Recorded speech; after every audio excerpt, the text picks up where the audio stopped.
सभी को जय मसीह की। खुदान खुदा प्रभु यीशु मसीह जीवित परमेश्वर, जो था, जो है और जो आने वाला है, हमारी भूख को मिटाने वाला और हमारी प्यास को बुझाने वाला वह जीवित परमेश्वर है। आइए हम दुआ करें।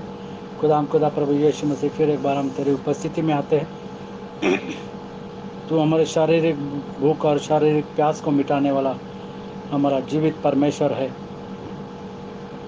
तू कहता है कि ये मेरा शरीर है, इसे खाओ। तू कहता है कि ये मेरा लहू है, इसे तुम पियो। और जब हम उसमें से पीते हैं और खाते हैं उस रोटी में से, तो हमको अनंत काल का जीवन देता है। इसके लिए हम तुझे धन्यवाद देते हैं। फिर एक बार इस समय के लिए तुझे धन्यवाद देते हैं। तेरे नाम को ऊंचा उठाते हैं, तेरे नाम की तारीफ करते हैं और तेरे नाम की बड़ाई करते हैं। यहोवा यहोशुआ इस नाम की बड़ाई करते हैं। प्रभु यीशु मसीह के नाम से मांगते हैं, आमीन।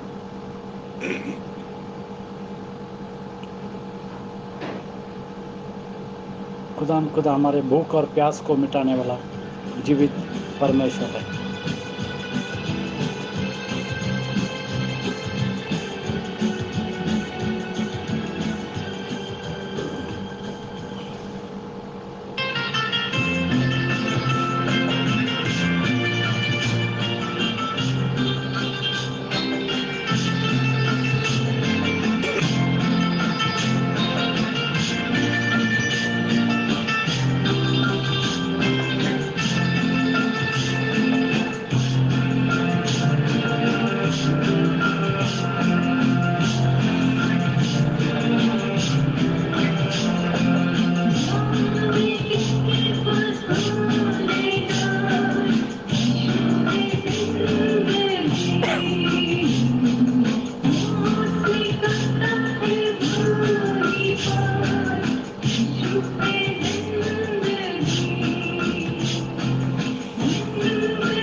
खुदा खुदा प्रभु यीशु मसीह कहता है कि जीवन की रोटी मैं हूँ, जो मेरे पास आएगा वह कभी भूखा न होगा, और जो मुझ पर विश्वास करेगा वह कभी प्यासा न होगा।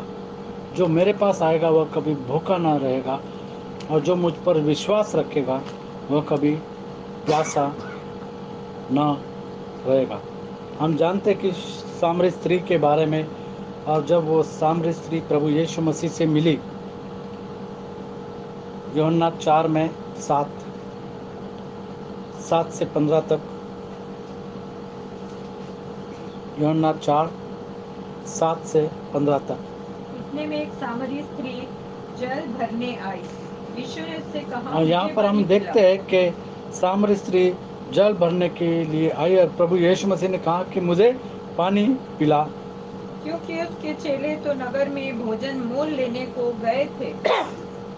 उस सामरी स्त्री ने उससे कहा, और सामरी स्त्री ने उससे कहा, जब प्रभु यीशु मसीह ने कहा कि मुझे पानी पिला, तो सामरी स्त्री ने यीशु मसीह से कहा, तू यदि यहूदी होकर मुझ सामरी स्त्री से पानी तू क्यों यहूदी मांगता है? होकर, क्योंकि हम जानते हैं कि यहूदी और सामरी लोग जो है एक दूसरे से व्यवहार नहीं रखते थे।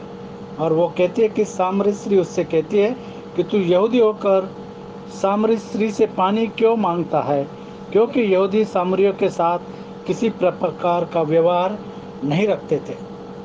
यीशु ने उत्तर दिया, यदि तू परमेश्वर के वरदान को जानती। और प्रभु यीशु मसीह ने उस सामरी स्त्री से कहा कि यदि तू परमेश्वर के वरदान को जानती और यह भी जानती कि वह कौन है जो तुझसे कहता है मुझे पानी पिला, तो तू उससे मांगती और वह तुझे जीवन का जल देता। जो सबकी प्यास बुझाता है, वो कहता है कि मुझे पानी पिला। स्त्री ने उससे और कहा, प्रभु यीशु मसीह ने कहा, और वह मुझे जीवन का जल देता। स्त्री ने उससे कहा, हे प्रभु, तेरे पास जल भरने के लिए कुछ है भी नहीं, क्योंकि वो बावड़ी के ऊपर थी। और वो कहती है कि जल भरने के लिए तेरे पास तो कुछ भी नहीं है, और कुआं गहरा है, और कुआं जो है वो गहरा है, तो फिर वो जीवन का जल तेरे पास कहाँ से आया? ये जीवन का जल, जब लोग प्यासे हो जाते हैं तब हम जानते हैं कि पानी की कीमत क्या है। जब लोग प्यासे हो जाते हैं तो पानी की कीमत को समझ सकते हैं। अभी हम देख रहे हैं कि पारा जो है वो 40 और 45 और 50 तक जा रहा है हिंदुस्तान के अंदर, और बहुत गर्मी पड़ रही है। और तब हम जानते हैं कि पानी का कितना महत्व है। और यहाँ पर प्रभु यीशु मसीह जीवन के जल के बारे में बात कर रहा है।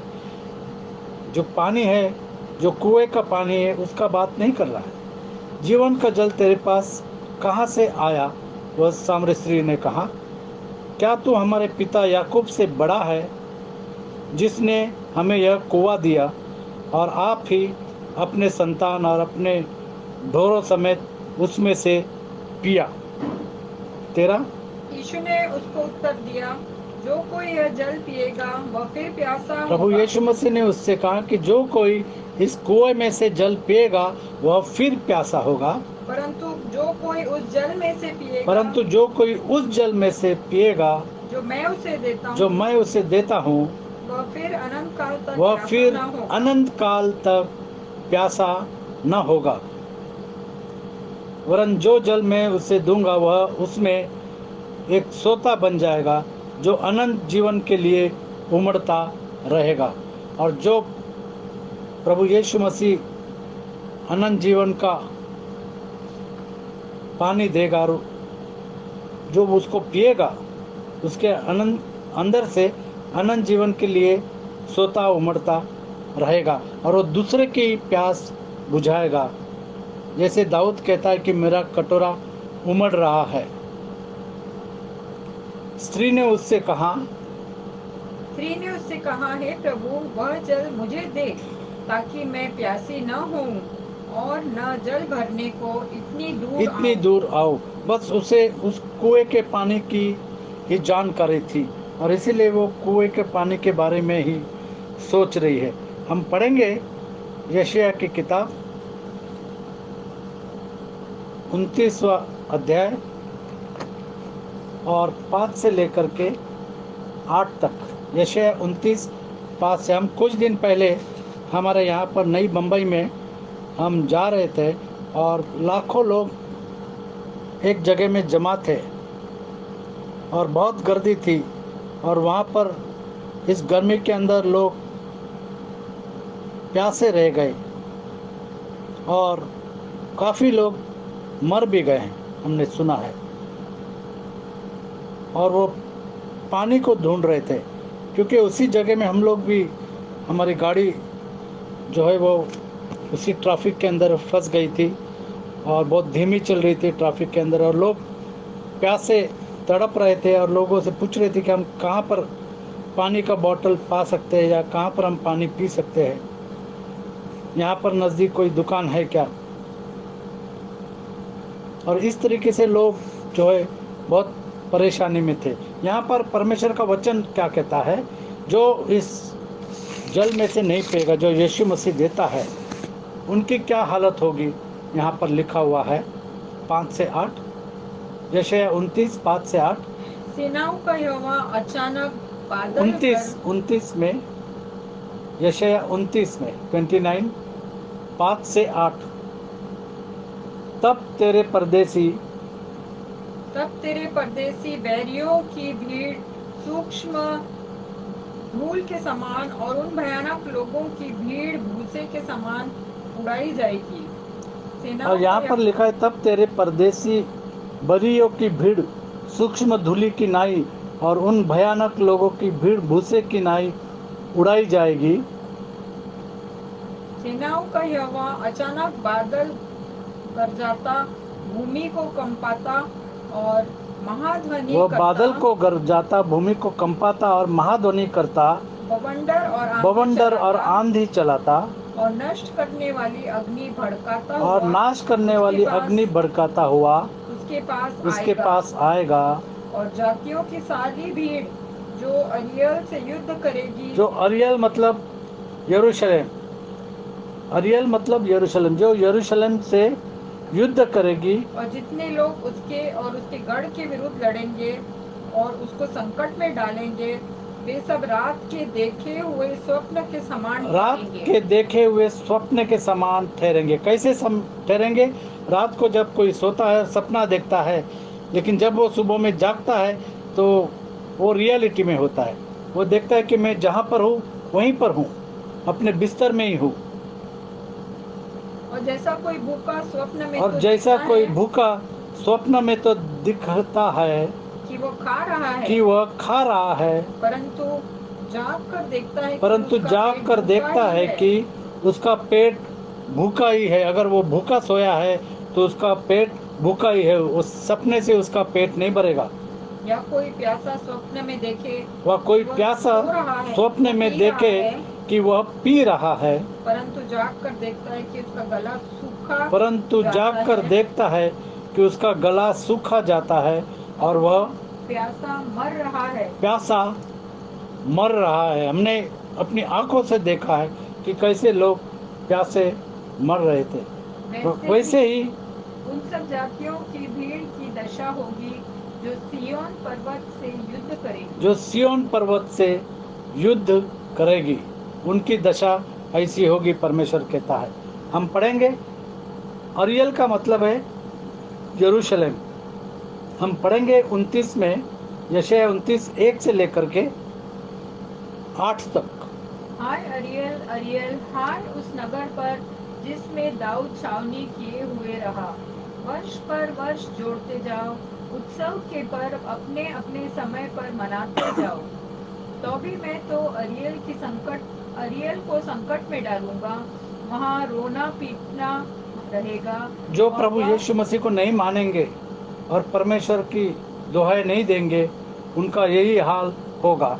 और वो मेरी दृष्टि में सचमुच अरियल सा ठहरेगा। मैं चारों ओर तेरे विरुद्ध छावनी करके तुझे कोटों से घेर लूंगा और तेरे विरुद्ध गढ़ भी बनाऊंगा। तेरे विरुद्ध परमेश्वर कहता है कि गढ़ बनाऊंगा, क्योंकि तूने पश्चाताप नहीं किया है, तूने प्रभु यीशु मसीह को नहीं माना है। तब तू गिरा कर भूमि में में डाला जाएगा। तब तू गिराकर भूमि में डाला जाएगा, मतलब खात्मा हो जाएगा। तब तू और धूल पर से बोलेगा और तेरी बात भूमि से धीमी धीमी सुनाई देगी। तेरा बोल भूमि पर से प्रेत का सा होगा और तू धूल में से गुनगुना तेरा कर बोल बोलेगा। भूमि पर से प्रेत का सा होगा और तू धूल से गुनगुना कर बोलेगा। तब तेरे परदेसी बैरियों की भीड़ सूक्ष्म धूल के समान और उन भयानक लोगों की भीड़ भूसे के समान उड़ाई जाएगी। सेनाओं का यहोवा अचानक बादल गरजाता और हम देखते हैं कि परमेश्वर का दिन बहुत नज़दीक है। परमेश्वर कहता है कि सेनाओं का यहोवा अचानक बादल गरजाता। यहाँ पर हम देखते हैं कि बहुत सारे लोग शांति के बारे में बात कर रहे हैं, पूरी दुनिया, लेकिन अचानक ये सब कुछ होगा। अचानक बादल गरजाता, भूमि को कंपाता। हम देखते हैं कि किस तरीके से भूईडोल होते हैं और तुर्की के अंदर किस तरीके से लाखों लोग मर गए भूईडोल से। भूमि को कंपाता और महाध्वनि करता, बवंडर और आंधी चलाता। हम देखते हैं कि अमेरिका के अंदर किस तरीके से बवंडर और आंधी चलती है और किस तरीके से लोगों को कठिन परिस्थिति से जाना पड़ता है। कई लोग मारे जाते हैं और नष्ट करने वाली आग भड़काता हुआ उसके पास आएगा। और आजकल हम देखते हैं कि देश देश के अंदर आग भड़की हुई है। कहाँ से वो लगती है किसी को नहीं मालूम। बड़े बड़े यूरोप के अंदर, बड़े बड़े देश के अंदर ये आग लग जाती है। साथ और जातियों की सारी भीड़ जो अरियल में युद्ध करेगी और जितने लोग अरियल से युद्ध करेगी और जितने लोग उसके और उसके गढ़ के विरुद्ध लड़ेंगे, जितने लोग इजराइल से युद्ध करेंगे और इजराइल के विरुद्ध में लड़ेंगे और उसको संकट में डालेंगे, वे सब रात के देखे हुए स्वप्न के समान ठहरेंगे। और वे सब रात में देखने के स्वप्न के समान होंगे। और जैसा कोई भूखा स्वप्न में तो देखता है कि वो खा रहा है, परंतु जाग कर देखता है कि उसका पेट भूखा ही है। या कोई प्यासा स्वप्न में देखे कि वह पी रहा है, परंतु जाग कर देखता है कि उसका गला सूखा जाता है और वो प्यासा मर रहा है। वैसे ही उन सब जातियों की भीड़ की दशा होगी जो सिय्योन पर्वत से युद्ध करते हैं। जो खुदा प्रभु यीशु मसीह को नहीं मानेंगे उनके यही हाल होगे। वचन कहता है, प्रभु यीशु मसीह कहता है कि जीवन का जल मैं हूँ। जो मुझ पर विश्वास करेगा और इस जीवन के रोटी को खाएगा वो कभी भूखा न रहेगा।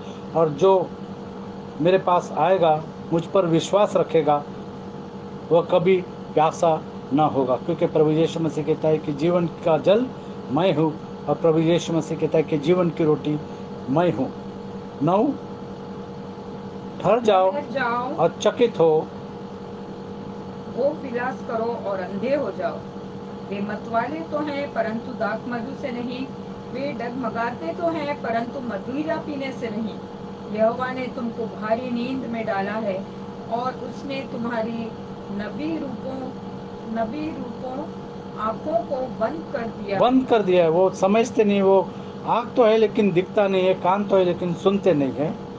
और तुम्हारे दर्शी रूपी सिरों पर पर्दा डाल दिया है। इसलिए सारे दर्शन तुम्हारे लिए एक लपेटी और मुहर बंद की हुई पुस्तक की बातों के समान है, जिसे कोई पढ़े लिखे मनुष्य को यह कहकर दे, इसे पढ़, और वह कहे मैं नहीं पढ़ सकता क्योंकि यह मुहर बंद की हुई है। तब वही पुस्तक अनपढ़ को यह कहकर दी जाए, इसे पढ़, और वह कहे मैं तो अनपढ़ हूँ।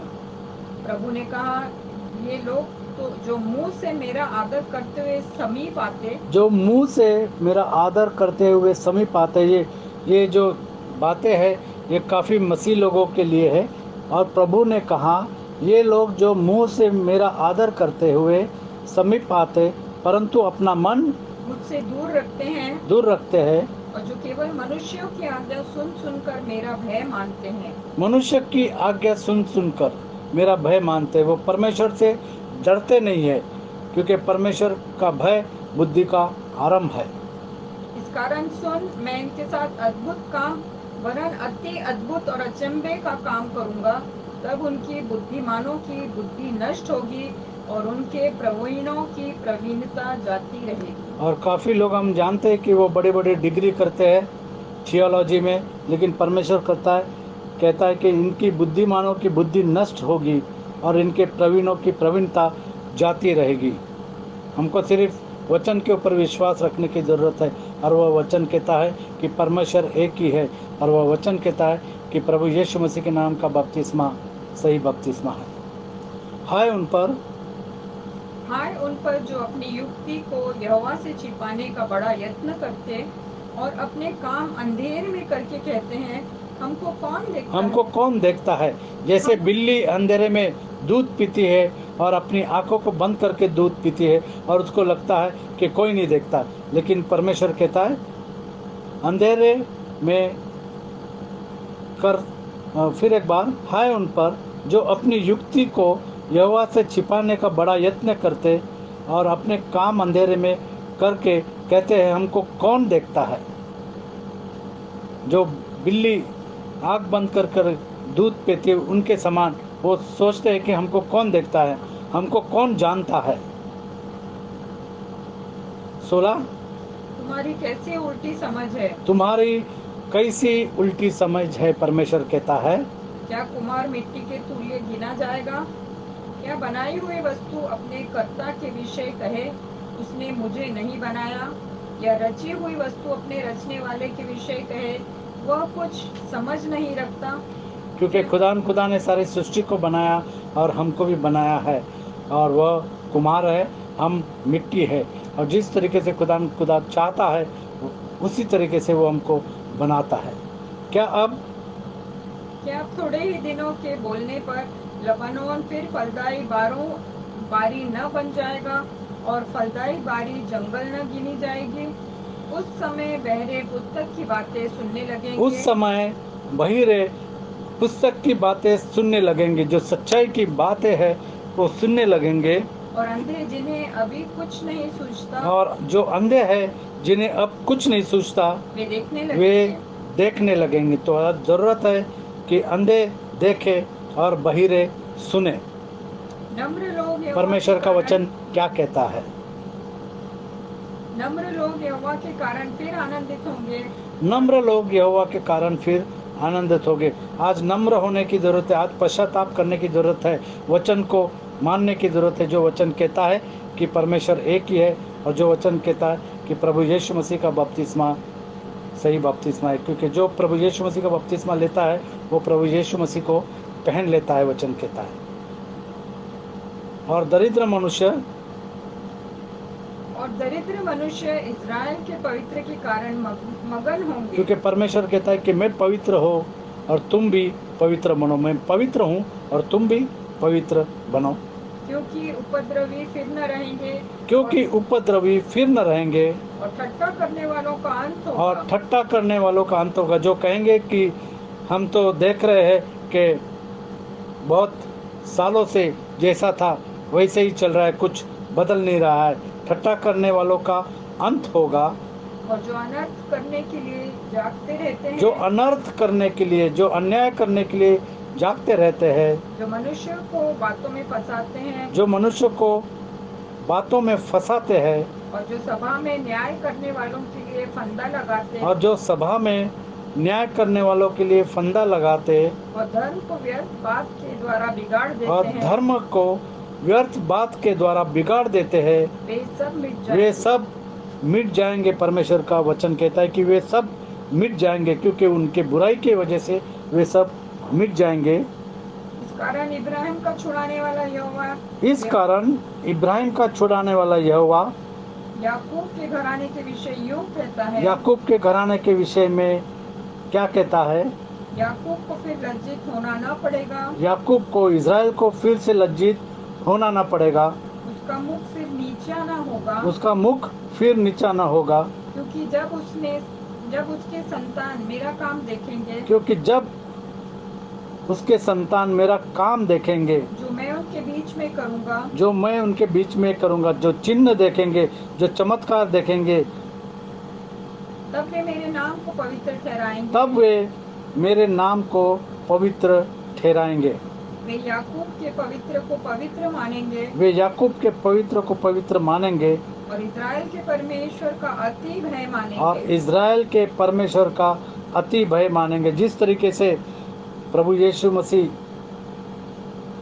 का भय लोग मानेंगे जब यीशु मसीह आएगा, जिस तरीके से मूसा के वक्त जब इज़राइल को परमेश्वर ने मिस्र देश से निकाला और बड़े बड़े चिन्ह किए, बड़े बड़े काम किए और चमत्कार किए, और लोग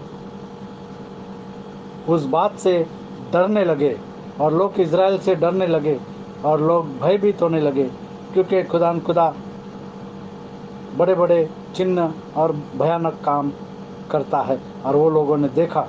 उस समय जिनका मन भटका हो वे बुद्धि प्राप्त करेंगे और जो कुड़कुड़ाते हैं वे शिक्षा ग्रहण करेंगे। वे शिक्षा ग्रहण करेंगे और वचन को मानेंगे। अब ज़रूरत है कि हम वचन के ऊपर विश्वास रखें।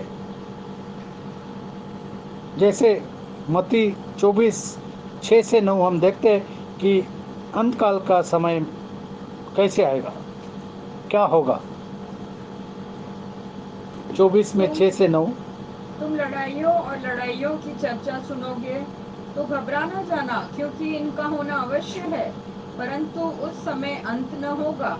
क्योंकि जाति पर जाति और राज्य पर राज्य चढ़ाई करेगा और जगह जगह अकाल पड़ेंगे और भूकंप होंगे। ये सब बातें पीड़ाओं का आरंभ होगी। और ये सब बातें पीड़ाओं का आरंभ होगी और ये आरंभ हो चुका है। तब वे क्लेश देने के लिए तुम्हें पकड़वाएंगे और तुम्हें मार डालेंगे, और मेरे नाम के कारण सब जातियों के और लोग प्रभु यीशु तुमसे मसीह बैर कहता है कि रखेंगे। मेरे नाम के कारण सब जातियों के लोग तुमसे सब बैर जातियों के रखेंगे। लोग तुमसे बैर करेंगे। तब बहुत से ठोकर खाएंगे तब बहुत से लोग ठोकर खाएंगे और एक दूसरे को पकड़वाएंगे और एक दूसरे से बैर रखेंगे। 12-14 अधर्म के बढ़ने से बहुतों का प्रेम ठंडा पड़ जाएगा, परंतु जो अंत तक धीरज धरे रहेगा उसी का उद्धार होगा। उसी का उद्धार होगा। और राज्य का यह सुसमाचार सारे जगत में प्रचार किया जाएगा कि सब जातियों पर गवाही हो। सुसमाचार सारे जग में प्रचार किया जाएगा कि सब जातियों पर गवाही हो, कि सब जातियों पर गवाही हो, तब अंत आ जाएगा। तब अंत आ जाएगा। यूहन्ना 15:9-13।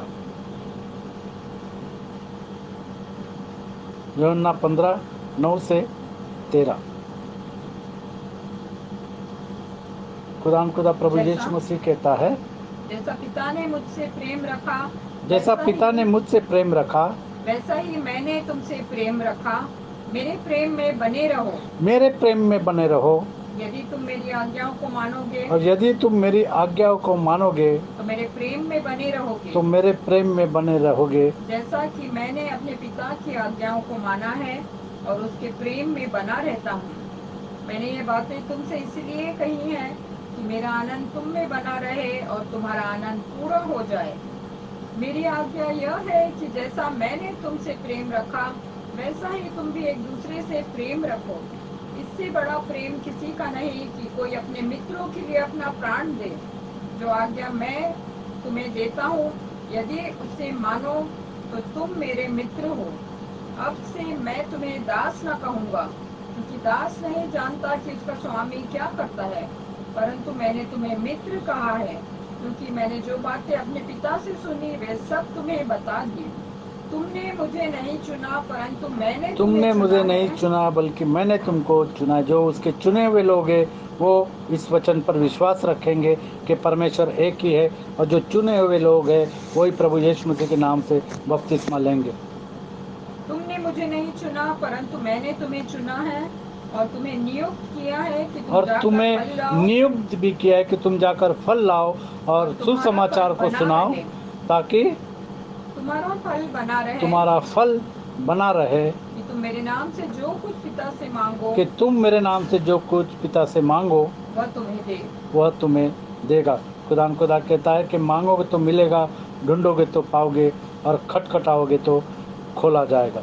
जो उस जीवन की रोटी को मांगेगा और जो उस जीवन के जल को मांगेगा, खुदान खुदा उसे देगा, क्योंकि खुदान खुदा प्रभु यीशु मसीह कहता है कि जीवन का जल मैं हूँ और जीवन की रोटी मैं हूँ। रीना से कहूँगा कि दुआ करें। Hallelujah, hallelujah. धन्यवाद, धन्यवाद प्यारे प्रभु जी, तेरे सन्मुख आके धन्यवाद देते सारी आशीषों के लिए, तेरे सुंदर वचनों के लिए प्यारे प्रभु जी। तूने कहा है जो कोई उस जल में से पिएगा जो मैं उसे देता हूँ वो कभी प्यासा ना होगा। हाँ प्यारे प्रभु जी, तू जीवन की रोटी है। हाँ प्यारे प्रभु जी, तू हमको अपनी जीवन की रोटी से, अपने वचन से तृप्त करता है प्यारे प्रभु जी, और हमारी हर एक आवश्यकताओं को अपने भले भंडार से पूर्ण करता है, इसलिए तेरा धन्यवाद करते हैं। हाँ प्यारे प्रभु जी, तेरा सुंदर वायदा है कि तुमने मुझे नहीं चुना लेकिन मैंने तुम्हें चुना है कि तुम मेरे नाम से जाकर फल लाओ और तुम्हारा फल बना रहे। हाँ प्यारे प्रभु जी, होने दे कि हम तेरे लिए बहुत तायत से फल लाने वाले हो सके और तेरे नाम की महिमा करने वाले हो सके। होने दे कि हम 100 गुना फल लाने वालों में रहें प्यारे प्रभु जी, और तेरे वचन के अनुसार चलने वाले हो सके, क्योंकि सचमुच में तेरे आने का समय नजदीक है प्यारे प्रभु जी, वरन द्वार ही पर है। और तू कहता है कि जो कोई अंत तक धीरे धरे रहेगा उसी का उद्धार होगा। हाँ प्यारे प्रभु जी, होने देखिए हम तेरे हर एक वचन का पालन करें, तन मन धन से तेरे पीछे चले, और हाँ प्यारे प्रभु जी अंत तक वफादार रहें। सारे प्यारे भाई बहनों को तेरे हाथ में सौंपते हैं, हर एक को अपने वचन से आशीषित कर, और हमको तू अपने आने के लिए तैयार कर, अंत तक वफादार बना। और होने दे कि हम हर एक तेरे वचन को पूरी रीति से पालन करने वाले हो सके। सारी बातों के लिए तेरा धन्यवाद करते हुए, तेरे सुंदर वचनों के लिए तेरा धन्यवाद करते हुए, और हमारे सारे भाई बहनों को तेरे रक्षाकारी हाथ में सौंपते हुए छोटी सी विनती को यीशु मसीह के महान पवित्र और मीठे नाम में मांगती हूँ, सुनो कबूल करो। आमीन। आमीन। खुदा आपको आशीष